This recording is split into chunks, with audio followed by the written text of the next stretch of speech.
I know you're a marine archaeologist from Stockton University in Galloway, New Jersey. This expedition was Ocean Wave's third voyage to visit the Titanic wreckage since 2021. How risky was this?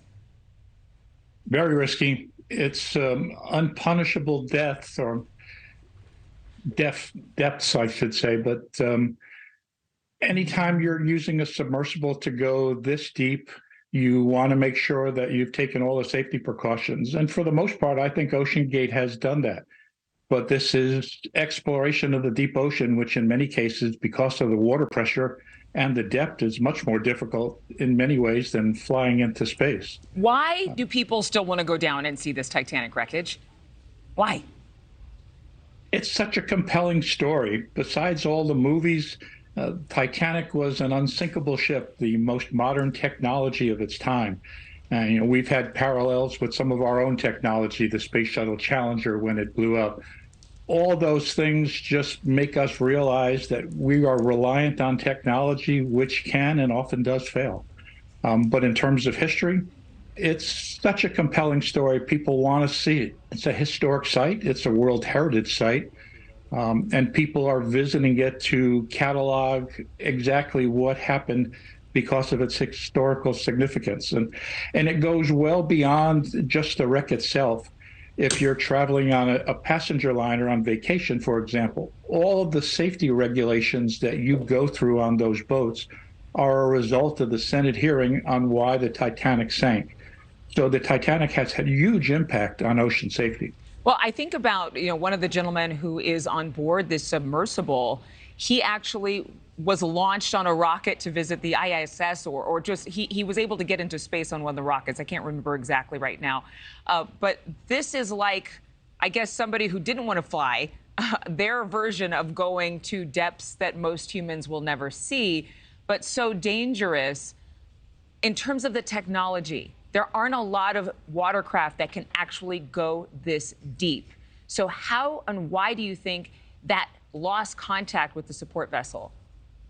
There's been a lot of speculation as to what happened.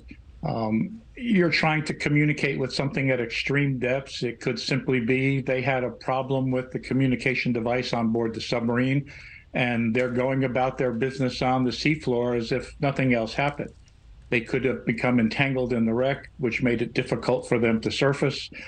There's a lot of scenarios. It's hard to say. Even the sounds that people have recorded hearing of banging, it would make sense if your communications device doesn't work. Sound travels far in the ocean, so that banging can help them locate where that submersible is. But with the time frame, the amount of air and power available to the submersible, it really is a race against the number of hours left. And what could it have been caught on? If it didn't pop up, bob up, and float somewhere outside of the current search area, if it's still underwater, what would it take to actually lock something this heavy down? I've had many friends who've gone on Titanic, including a really good friend who's long since passed away, Ralph White. He was there when Bob Ballard had found Titanic and was among the first to do the visual recording of it. And there are stories of even Russian submersibles getting stuck near the propellers because they inched in too close. And you realize it's dark, you can see very little, and it's easy to become entrapped with wreckage. And here's a shipwreck that's covering a huge area, and it's slowly deteriorating. So it doesn't take much to accidentally bump into a piece of wreckage and have it fall on top of the sub, perhaps, and maybe trap it so that it can't release its weight and head to the surface. I mean, all speculation, nobody's going to know, but that's, this is a rescue now. At some point in time, they'll start doing the anatomy of what happened to try and figure out how to fix it. Yeah. But it's extreme tourism. It's dangerous. It's no different than climbing Mount Everest, taking a trip on a spaceship to be one of the first astronauts, passenger astronauts.